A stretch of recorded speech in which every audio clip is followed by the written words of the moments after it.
Son Esther Teijeiro Lemos e fui a primeira muller en cultivar viño ecolóxico.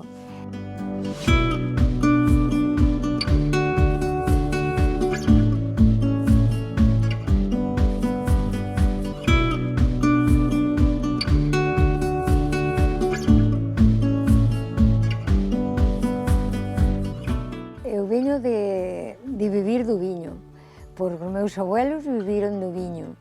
Os meus pais viviron do viño, aunque non fora como agora, pois comíase. E era todo natural, como me gusta a min comer hoxe ainda. Gústame a naturaleza, e gústame comer todo sano se podo. Poño a miña horta, os meus tomates.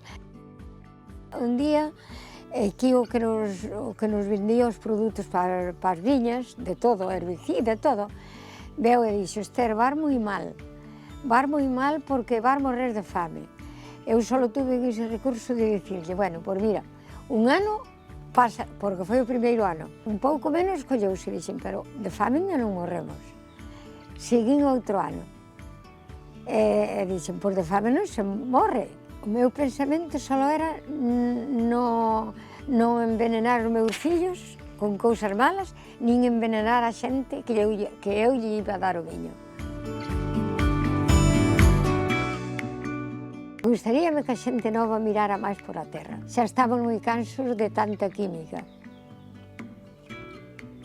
A ver se un día isto dá un volcón para atrás e que podamos comer un pouquiño máis sano. Eu sempre pensei que se tratan ben a terra, ela devólvenos tamén moito ben.